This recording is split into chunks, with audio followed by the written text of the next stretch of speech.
Ce samedi d'été 2025 restera comme un petit moment d'histoire pour le Nîmes Olympique. La scène peut sembler paradoxale, jamais le club n'avait évolué aussi bas dans la hiérarchie du football français. Et pourtant, cette victoire 2-0 fêtée devant plus de 5000 fidèles supporters avait le goût d'une libération. Libération d'abord vis-à-vis d'une direction qui avait précipité le club dans sa chute, jusqu'à l'inédit, la 4e division. Mais aussi et surtout, l'impression d'avoir touché à l'essence même de ce qui fait la grandeur des Crocos, ses principes fondateurs, son identité, son âme. Car oui, le Nîmes Olympique porte en lui une grande histoire, et celle-ci mérite plus que jamais d'être racontée.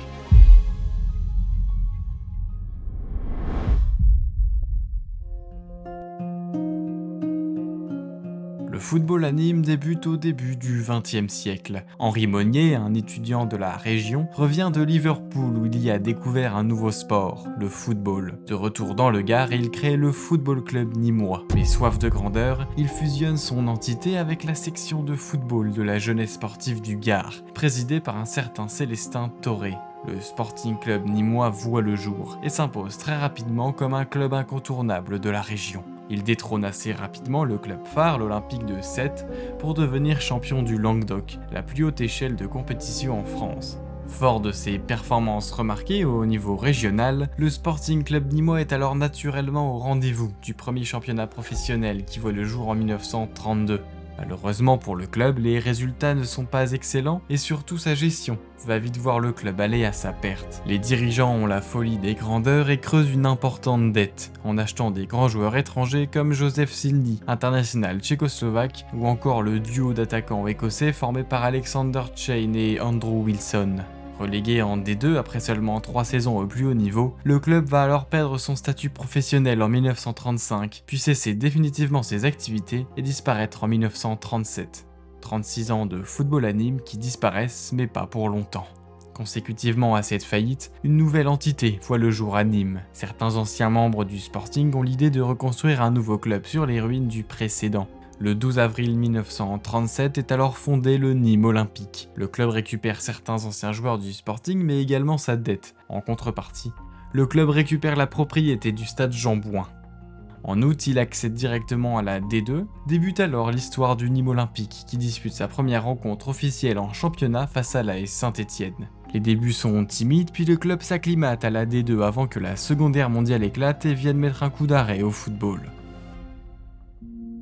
Occupés en 1942 par les Allemands qui réquisitionnent le stade, les Nîmois font survivre leur club tant bien que mal, malgré la suppression du championnat professionnel pour un championnat fédéral régional. À la Libération, le club réintègre la D2 dont il faisait partie avant l'ouverture du conflit, mais peine à figurer parmi les meilleures équipes. Petit à petit, le club va progresser en capitalisant sur les qualités de son dirigeant, un certain Jean Chiarini.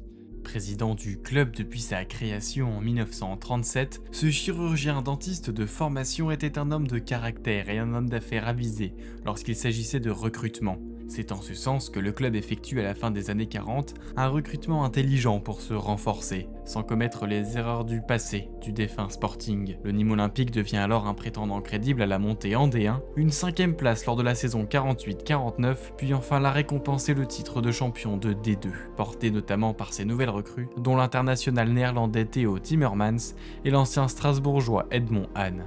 Cette saison exceptionnelle qui permet au Nîmes Olympique l'accession en première division est tout aussi remarquable que le club s'est même fendu d'une petite épopée en Coupe de France jusqu'en demi-finale, en éliminant 3 clubs de première division. C'est donc fort de ces résultats extrêmement positifs que les Nîmois arborent leur première saison 1950-1951 dans l'élite du football français. Et celle-ci sera tonitruante pour un promu. L'effectif conserve sa colonne vertébrale composée notamment de Kader Firoud, le capitaine, et l'attaquant Marcel Rouvière qui a permis la montée, tout en recrutant quelques bonnes pioches dont le jeune attaquant d'origine hongroise du FC Sète, Joseph Ujlaki. Les victoires s'enchaînent pour les Crocos qui se mettent même à rêver au soir de la 27e journée. À la faveur d'une victoire sur le terrain du leader Le Havre 4-2, les Nîmois prennent seuls les rênes du championnat. À 3 journées de la fin, ils sont toujours leaders, mais finissent par s'effondrer dans le sprint final, terminant 5ème à un petit point du champion niçois. Si près et en même temps si loin, dans une saison exceptionnellement indécise jusqu'au coup de sifflet final de la dernière journée, les Nîmois peuvent néanmoins se féliciter d'avoir réalisé une pareille saison dans la peau d'un promu.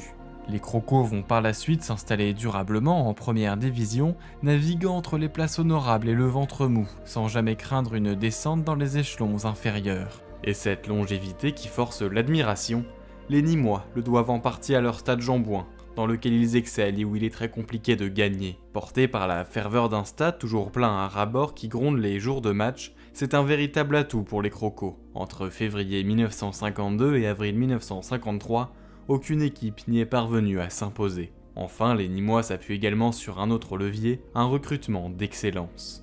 À l'été 54, le club peut compter sur l'arrivée de Bernard Raïs, un jeune ailier en provenance d'Algérie qui se distingue par sa puissance et son aisance face au but pour un joueur de côté. Puis lors de l'été 55, sous l'impulsion de son entraîneur Kader Firoud, les Crocos font venir du FUS Rabat, un jeune attaquant marocain et prometteur qui vient tout juste de fêter ses 20 ans. Hassan Akesbi, véritable renard des surfaces, toujours à l'affût du moindre ballon qui traîne dans la surface adverse, c'est aussi un joueur élégant avec le ballon, buteur qui se distingue par sa finesse de frappe plus que par la puissance. Et toutes ces qualités, il ne va pas attendre pour les exposer. 17 et 20 buts inscrits pour ses 2 premières saisons en championnat, le bilan est déjà excellent. À l'intersaison 1957, le club va recruter à son duo déjà efficace un 3e compère d'attaque, le franco-allemand Henri Skiba. Ensemble, les 3 hommes vont devenir un véritable trio offensif et porter le Nîmes olympique. Lors de la saison 57-58, le club s'érige en grand outsider derrière le Reims de Juste Fontaine et Roger Piantoni. Dans leur rentre de Jean-Bouin, les Nîmois font parler la poudre et leur puissance offensive, infligeant un cinglant 3-0 aux Rémois. Mais ces derniers auront le dernier mot et finiront champions. Les Crocos se contenteront d'une place de dauphin. Auteur également d'un superbe parcours en Coupe de France, les Nîmois se retrouvent en finale, toujours face aux mêmes Rémois. La saga de la saison donnera son dernier verdict devant les 56 000 spectateurs du stade Yves du Manoir de Colombes. Mais la partie va vite tourner court pour les Gardois, réduits à 10 après la blessure d'André Schwager, car à l'époque, les changements n'étaient pas autorisés. Et s'ils parviennent néanmoins à égaliser après la pause grâce à Mazouz, la fraîcheur physique aura raison d'eux. Le stade de Reims s'impose finalement en 3-1 et s'offre un doublé coupe championnat. La déception est grande à Nîmes, mais le club va continuer de briller dans l'élite. La saison suivante, portée par son insatiable trio Akesbi, Skibar et Raïs, auteur de 51 buts, les Crocos s'invitent une nouvelle fois dans la course au titre. Sans le stade de Reims hors course qui concentre ses forces en Coupe des clubs champions, mais dans une bataille à 3 avec le Racing Paris et l'OGC Nice. Nîmes tient son rang et obtient le titre symbolique de champion d'automne. Le Racing est petit à petit distancé, mais dans le sprint final, Nice est plus fort. Nîmes craque, et les Aiglons remportent leur 4e titre de champion de France. Tandis qu'à Nîmes, il faut encore patienter. Maudit mais pas battu, le Nîmes olympique aborde la saison 1959-1960 avec toujours la même envie, celle de gagner ce titre de champion de France qui le fuit depuis presque une décennie. Toujours bien garni de ses forces offensives et son trio d'attaque, mais aussi de cadres de l'équipe comme le milieu Pierre Barlaguet, la saison s'annonce plutôt bien dans le Gard sous la houlette de Kader Firoud toujours sur le banc des Crocos. Une nouvelle fois champion d'automne, les Nîmois sont leaders à la 23e journée et comptent même 5 points d'avance sur Reims 2e, à une époque où la victoire est à 2 points. Toujours premier au soir de la 30e journée à égalité avec les Rémois, ils vont finalement craquer dans ce qui n'est définitivement pas leur spécialité. Le sprint final. Le club champenois remporte une nouvelle fois le titre de champion de France et Nîmes éternel second termine une nouvelle fois 2e, la 3e fois consécutive. L'intersaison 1960 s'annonce également comme le début d'une fin de cycle puisque Skiba mais aussi Robert Venturi et Emilio Salabert quittent le club. Ces 3 titulaires ne seront pas bien remplacés et Nîmes ne s'invitera cette fois-ci pas dans la course au titre terminant l'exercice 60-61 à la 6e place. En revanche, cette saison sera celle d'un nouveau beau parcours en Coupe de France, où le club accède pour la 2e fois de son histoire à la finale. Les Nîmois entrevoient alors la possibilité de glaner un titre, celui qui fuit tant au club malgré les performances sportives de grande qualité. Et cette fois-ci, l'adversaire semble plus abordable. Le stade de Reims est lui éliminé en quart de finale, et c'est l'US Sedan Torcy qui se dresse en finale, qui s'est difficilement qualifié à la faveur d'une victoire en match d'appui face aux Girondins de Bordeaux, pensionnaires de D2. La victoire sur le papier semble alors tendre les bras aux Nîmois qui font figure de favoris. Mais dans un match ouvert et offensif, la défense nîmoise est en difficulté et Sedan rentre au vestiaire avec un but d'avance. Entreprenant en début de seconde période, les attaquants nîmois tentent sans relâche d'arracher l'égalisation. En vain. Les Ardennais vont inscrire un deuxième puis un troisième but au milieu d'une défense nîmoise en déperdition. Le milieu brésilien Pires Constantino réduira la marque à 4 minutes de la fin du match, mais bien trop tard. Sedan remporte sa seconde Coupe de France tandis qu'à Nîmes, le succès national fuit encore. Et lors de l'intersaison, ce n'est autre qu'Hassan Akesbi qui plie bagage pour rallier le stade de Reims, avec la lourde tâche de faire oublier Juste Fontaine, victime d'une double fracture. Pour le Nîmes Olympique, c'est un vrai coup dur qui perd là le plus grand attaquant de son histoire. Car encore aujourd'hui, Akesbi est le meilleur du club avec 144 buts marqués. Amputé de son meilleur buteur, l'on peut alors craindre le déclassement du club, mais il n'en sera rien. Le Marocain sera remplacé par l'international paraguayen José Parodi. Doté d'un excellent jeu de tête, celui pour qui on adoptera le surnom de Tête d'Or va faire de nouveau briller le Nîmes Olympique. En championnat, les Crocos étonnent, renouent une nouvelle fois avec le haut du classement et se mêlent une nouvelle fois à la lutte pour le titre. Premier à 7 journées de la fin, les Nîmois comptent 5 points d'avance sur Reims, 4 sur le Racing. Dans le Gard, l'on connaît la fragilité du club dans le sprint final, mais cette fois-ci le destin semble sourire au club. À l'aube de la dernière journée, Nîmes est toujours en tête à la faveur d'un petit point devant Reims et le Racing.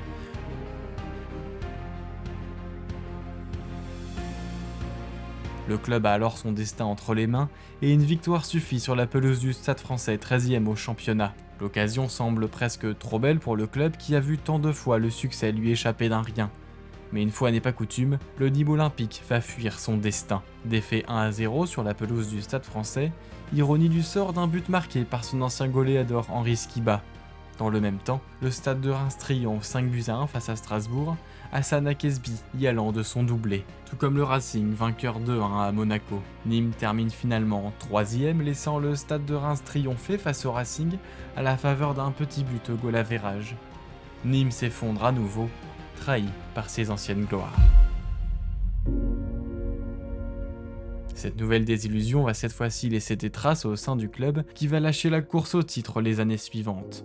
En décembre 1962, Bernard Reiss quitte à son tour le club, refermant la page du merveilleux trio offensif des Crocodiles. 1 an et demi plus tard, la vague de départ s'accentue et le club voit son entraîneur emblématique, Kader Firoud, partir pour le TFC, marquant la fin d'une époque. Plusieurs fois barragiste, le club sombrera finalement en 2e division à l'été 67, après une 3e saison à disputer les barrages, celle de trop. Le club va alors retrouver la D2, celle qu'il avait quittée il y a 17 ans. Mais le Nîmes Olympique est un grand club qui préfère côtoyer l'élite du football. Et dans l'ombre des années 60, plus difficiles sportivement, un homme a travaillé d'arrache-pied à la formation de jeunes joueurs, Marcel Rouvière. Sa méthode fonctionne et le club lui doit notamment 2 titres pour le Nîmes Olympique en Coupe Gambardella. Et c'est sur ces jeunes joueurs que le club va s'appuyer pour remonter dès la saison suivante en première division. De retour dans l'élite, le club n'a néanmoins plus son niveau d'antan ni ses forces offensives passées. Maintenant, les grands clubs du championnat sont l'AS Saint-Étienne, l'OM et le FC Nantes. Le travail de la formation va continuer de porter ses fruits, emmené par sa belle génération de jeunes joueurs dont Michel Mézy, mais aussi le retour de l'emblématique Kader Firoud. Le club est de retour sur le devant de la scène. Les bons coups du mercato vont aussi participer à constituer l'ossature de ce nouveau Nîmes Olympique, et notamment avec l'arrivée du défenseur latéral martiniquais André Cabil dans l'effectif professionnel dès 1966. Le club s'appuie sur des belles prestations en Coupe de France 1970 où il élimine le tenant du titre Marseille et passe proche de l'exploit de sortir Saint-Étienne en quart de finale pour se convaincre qu'il peut redevenir grand. Et toujours fort de ses bons coups au mercato, l'arrivée du jeune et prometteur attaquant Jackie Vergne va lancer le Nîmes Olympique de nouveau dans la conquête du titre qui lui manque tant. La saison 70-71 marque ainsi le renouveau du Nîmes Olympique dans les hauteurs du classement. La citadelle de Jean-Bouin, redevenue imprenable, comme lors des années 50, voit les Crocos infliger un cinglant 3-0 à l'OM, puis un 5-3 à l'AS Saint-Étienne. Porté par son désormais nouveau joyau d'attaque Jackie Vergne, qui inscrit pour sa première saison sous les couleurs rouges et blanches la bagatelle de 27 buts en championnat, Nîmes termine la saison à une belle 4e place. Mais la nouveauté de ces années 70 offre à Nîmes la possibilité de disputer une Coupe d'Europe, la Coupe UEFA. Pour la première fois de son histoire, le club gardois va goûter aux joutes européennes. Le club arbore alors la saison 71-72 plein d'ambition tant en championnat qu'en Coupe d'Europe. Mais l'aventure dans cette dernière va malheureusement tourner court, éliminé dès le premier tour face aux Portugais du Vitória Setúbal, à la faveur d'un but à l'extérieur. En championnat, en revanche, les performances sont au rendez-vous. Nîmes se laisse la possibilité d'y croire et talonne l'OM en tête du classement. Au soir de la 27e journée, les Nîmois reçoivent les Marseillais dans le rentre de Jean Bouin. En cas de victoire, les Crocos reviendraient à seulement 2 longueurs de la tête pour s'offrir une nouvelle course au titre. Le stade est archi-comble pour l'occasion et l'affluence dépasse très certainement les 14 000 places habituelles. Le match démarre bien pour Nîmes qui va ouvrir le score en première période grâce à son ailier roumain Ion Pirkalab. L'euphorie est totale dans le public et une palissade va même finir par céder sous le poids des supporters. Malheureusement, en seconde période, la magie de Jean Bouin ne va pas opérer. Marseille égalise puis prend les devants sur une frappe lointaine que Martinelli repousse dans son propre but. Les Phocéens aggravent la marque en fin de rencontre et s'envolent vers le titre. Nîmes va terminer la saison à la seconde place pour la 4e fois de son histoire, mais cette fois-ci avec un peu moins de regrets puisque l'OM termine la saison loin devant. Les Crocos s'offrent quand même le prestige de disputer pour la seconde fois consécutive une campagne de Coupe d'Europe. Cette saison en Coupe UEFA 1973 ne sera néanmoins pas mieux, éliminé par les Suisses du Grasshopper Zurich dès le premier tour. Les saisons suivantes se suivent et se ressemblent entre succès prestigieux contre les cadres du championnat et désillusions dans la course au podium. Une nouvelle 4e place lors de la saison 74-75, alors que les Nîmois étaient bien installés sur le podium. La faute à une fin de championnat une nouvelle fois décevante. Les succès se gagnent sur des détails et il manque encore ce petit ajustement dans le rouage de la machine à gagner nîmoise, finalement enrayé, éternellement condamné aux places d'honneur. À l'aube de ses 40 ans, le lent déclin du Nîmes olympique s'amorce progressivement. Les départs des cadres ne sont pas compensés, et après plusieurs défaites de suite, Kader Firout quitte le club en janvier 1978, cette fois-ci pour de bon. Symbole du Grand Nîmes, il referme sans doute la plus belle page de l'histoire du club où son nom a rimé avec grandeur. L'année 1981 va marquer la chute du Nîmes olympique. Le club n'a cette fois-ci pas échappé à la relégation, mais si dans les années 80 le club fait plutôt belle figure dans l'antichambre de l'élite du football, il n'a plus l'allant d'avant, celui qui lui permettait de se relever rapidement. Une promotion en première division lors de la saison 83 sera directement suivie d'une descente puis d'une lente navigation en D2, où le club fait néanmoins belle figure, occupant toujours les premiers rôles, mais sans jamais réussir à glaner le précieux sésame pour monter. Il y fera éclore cependant de belles promesses comme Patrick Cuben, prolifique attaquant qui fera ensuite les beaux jours de l'OM. Mais à force de courage et d'engagement, revoilà le Nîmes olympique en première division pour la saison 91-92. Les dirigeants sont ambitieux et veulent refaire du club une place forte du football français. Le club voit alors l'arrivée fracassante d'internationaux, Philippe Vercruis, José Luis Cucciufo et surtout Eric Cantona. Mais l'addition de talent n'est pas la garantie de résultats sportifs et ce Nîmes en est l'illustration. Comme pour son ancêtre du Sporting Club nîmois, la mayonnaise ne prend pas. Symbole de cet échec, Cantona est coupable d'un geste d'humeur sur l'arbitre lors de Nîmes-Saint-Étienne et est suspendu par la fédération.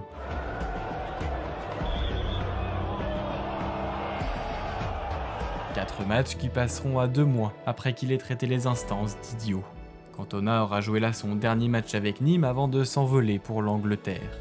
Mais dans le Gard, le cauchemar continue, et si le club se maintient à une 15e place, la saison suivante sera déjà celle de trop, lanterne rouge et relégué. Pire encore, la saison 94-95 verra le club descendre un échelon plus bas en national. Jamais dans son histoire, le club n'avait occupé une place aussi basse dans la hiérarchie du football français. Et lors de la saison 95-96, le club s'acclimate mal à la nationale, mais va néanmoins briller en Coupe de France, s'offrant un parcours surprenant. Pourtant pensionnaires de 3e division, les Crocos vont éliminer 3 clubs de première division, Saint-Étienne, Strasbourg et Montpellier, pour se hisser en finale, la 3e de son histoire. Et si au Parc des Princes, la marche semble évidemment trop haute face aux récents champions de France auxerrois, les Nîmois se laissent le droit d'y croire. À la 25e minute de jeu, Omar Belbé ouvre la marque pour Nîmes.